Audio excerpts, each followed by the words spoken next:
वास्तविक प्राप्ति क्या है? उस सत्य को जानना जिस सत्य से उसका वजूद है, वो है। मतलब ये जानना कि मेरा जनक कौन है, मैं आया कहां से हूं। सब जान लिया हमने पूरी दुनिया में आके, लेकिन अगर ये नहीं जाना कि मैं कौन हूं, कहां से आया हूं, मुझे करना क्या है, तो फिर हमने सिर्फ पशु जीवन जिया। धर्म कहता है अगर आकर वो नहीं किया जो हमें करना था, तो अपना जीवन जीना आदि आदि बच्चे आदि ये तो पशु भी करते हैं। कोई बहुत बड़ा कार्यक्रम नहीं कर दिया। करना कुछ ऐसा है कि हमें स्वयं की खोज करनी है कि मैं कौन हूं। और जिस दिन इस डोर को पकड़ के जाओगे तो छोर मिलेगा गोविंद, वो ईश्वर, वो परमेश्वर जो सबके अंदर विद्यमान है, आत्मा के रूप में, जो सबकी यात्रा सुगम कर रहा है, सबकी यात्रा श्रेष्ठ कर रहा है, सब में प्राण के रूप में है।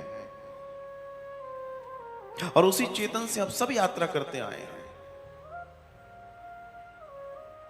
बस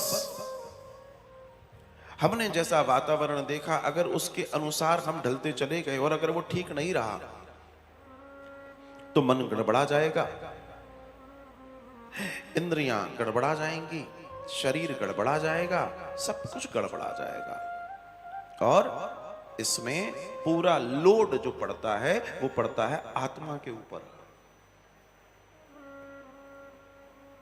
वो आत्मा जो परमात्मा का अंश है, क्योंकि चूंकि वो बॉडी के साथ में, शरीर के साथ में व्यवहार कर रही है। जैसे घर में 4 लोग अच्छे, एक व्यक्ति बहुत नालायक है, बहुत दुष्ट है, चाहे कुछ हो जाए, चूंकि वो घर का सदस्य है, उसका प्रभाव उन 4 लोगों पर भी पड़ता है। उसी तरीके से आत्मा भी प्रभावित होती है। और वही आत्मा उन सारे कर्मों को ढोती हुई नए नए शरीरों को फिर धारण करती रहती है, जब तक कि धुलाई पूरी तरीके से ना हो जाए। आप जो भी हैं, जैसे भी हैं, जो भी कर रहे हैं, जैसे जी रहे हैं, वो एक सामान्य प्रक्रिया हो सकती है, अगर ये ना जाना कि मैं कौन हूं। क्योंकि एक दिन वो आएगा जब सबका राम नाम सत्य होगा।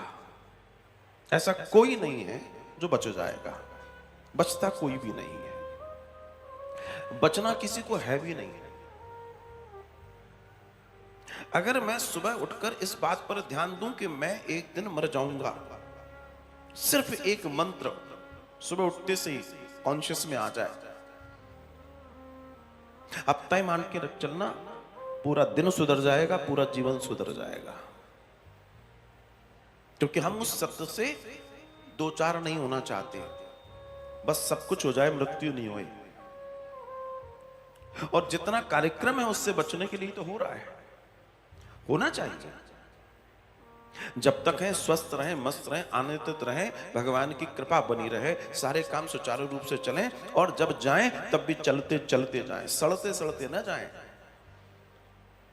बेड पे पड़े पड़े नहीं सड़ें, अस्पतालों में न सड़ें।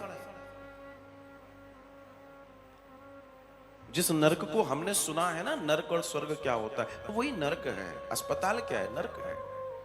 बिस्तर पे तुम पड़े हो, कीड़े पड़ रहे हैं, वही विष्ठा हो रही है, वही मूत्र हो रहा है, क्या है वो? नरक है, वही नरक है। शरीर का नरक तो यही भोगना पड़ेगा, शरीर का स्वर्ग भी यही भोगना पड़ेगा। जैसा कर्म होगा वैसा फल होगा। यही हमारे धर्मशास्त्रों का मूल सत्य और ज्ञान है।